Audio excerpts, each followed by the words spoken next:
In this video series, we are pleased to introduce some of the writings of Dion Fortune to you.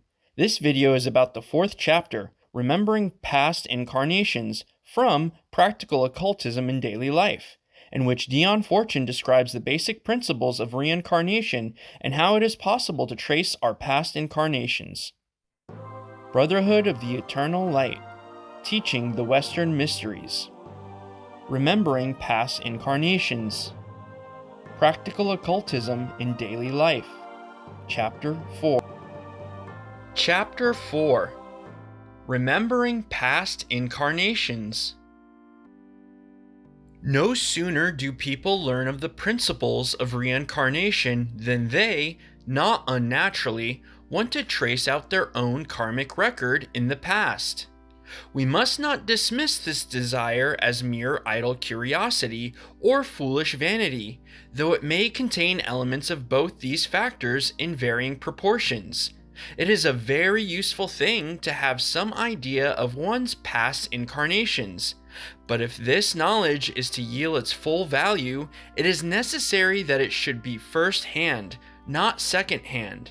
In other words, the actual recovery of past incarnations is an experience of altogether different caliber to having them read by a clairvoyant, however accurate. It is not without its value to have the record checked by a reliable clairvoyant, but the smallest fragment that we recover for ourselves is of infinitely greater value to us than the most accurate and complete record read off from the reflecting ether by another. All the sting is gone from death the moment that we have glimpsed some authentic record of our personal past, for we know then, from personal experience, the immortality of the soul and its independence of bodily existence. It is well worthwhile to wait patiently till our own hands can draw back the curtain rather than have recourse to the clairvoyance of another, and so miss this great experience. In order to unveil the past with accuracy and with security from self-delusion, it is necessary to understand the basic principle of the doctrine of reincarnation. The esotericist recognizes two aspects of man, the higher self and the lower self.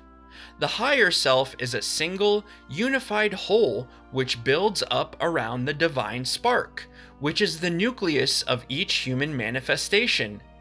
The lower self is not a unified whole, but an ever-changing series of partial manifestations of the higher self, projected down into the planes of form and clothed upon with matter. The higher self is often spoken of as the individuality, and each lower self as the personality. The word individuality has for its root meaning that which cannot be divided. In other words, a unit. The word personality is derived from the Latin persona, or mask.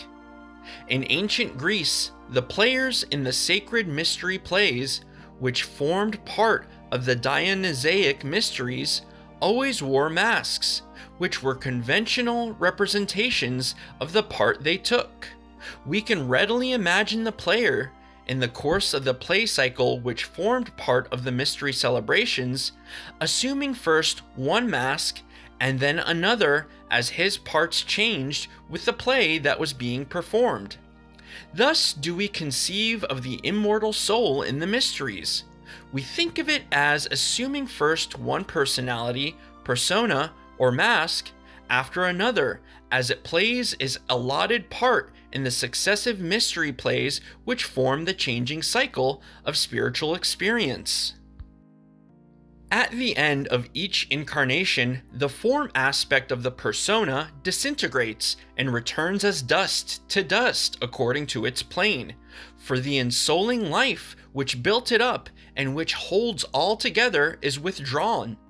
First the body, then the etheric double, then the astral form, and finally the concrete mind, all go thus, dust to dust, back to the abyss of primordial matter whence they were wrought into living substance by the breath of life that ensouled them. Nothing remains of these save the tracks in space which they wore by the habitual reactions of their nature. These are sometimes called the shadows on the reflecting ether. It is not easy to understand an idea so foreign to our mundane experience.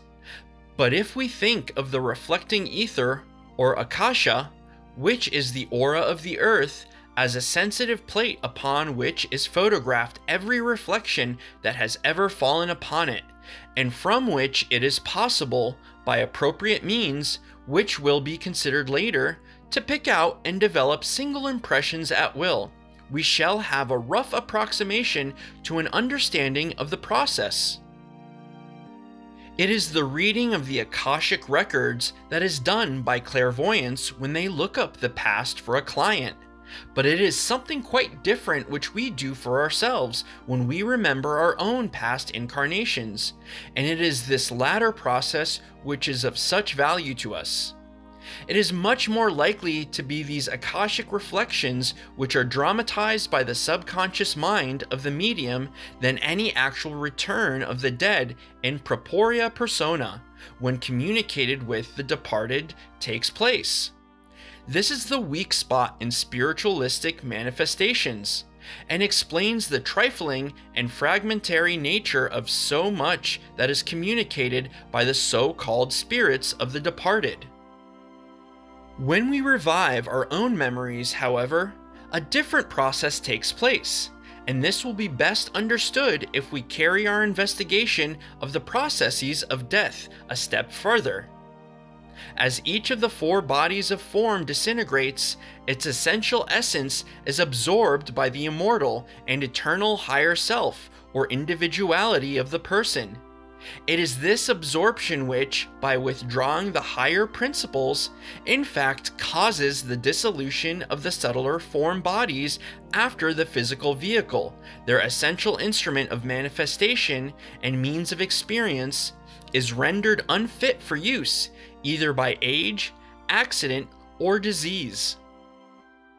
It will be seen from this that the actual form aspect of each incarnation is dissolved and done with after each incarnation, but that its essential essence, the ripe fruit of experience, is absorbed by the higher self. Thus does the higher self grow and evolve. It might aptly be said that the soul grazes in the fields of earth and lies down to chew the cud beside the still waters of heaven. It follows then that the only thing that persists, incarnation after incarnation, is the spiritual principle, the ethical essence, extracted from the sum total of the experiences of each earth life.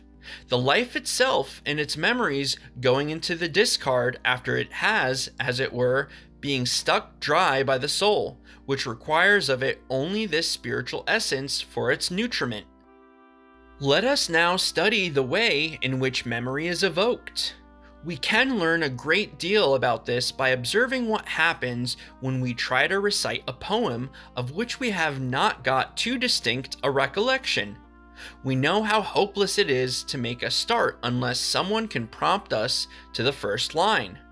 Once we have that, off we go gaily, the poem unwinding itself spontaneously out of our subconscious memory until the thread of association breaks and we are once more in need of that indispensable help of the prompter if we are to start off afresh. Stored in the akasha, or reflecting ether, as previously described, are the memories of everything that has ever happened within the earth sphere. If we can by any means secure the prompt to any particular set of memories, we can unwind them out of the aspect of subconsciousness in ourselves, which corresponds to the akasha. We have, of course, a natural link in connection with anything that happened in one of our own previous incarnations.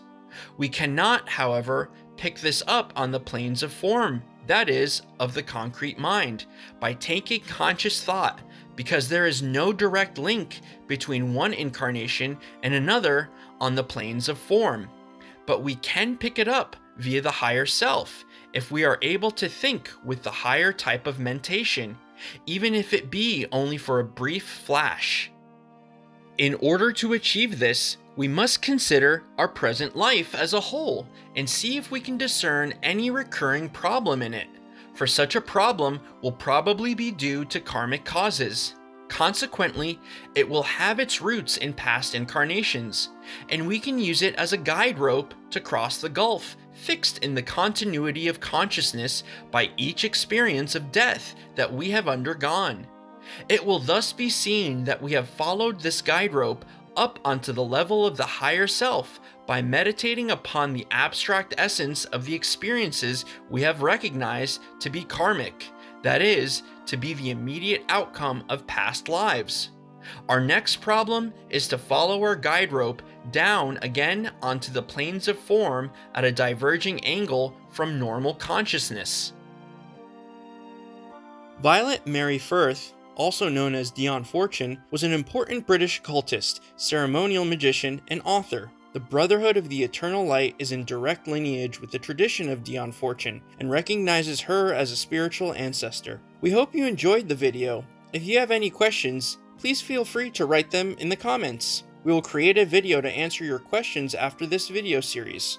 Would you be interested in us commenting on the writings of Dion Fortune and explaining in more detail her teachings in spiritual philosophy? If so, let us know in the comments. Visit our free online course on Western mysteries and Kabbalah or our live events on these topics. And if you haven't already done so, please like this video and subscribe to the channel. See you soon in our next video.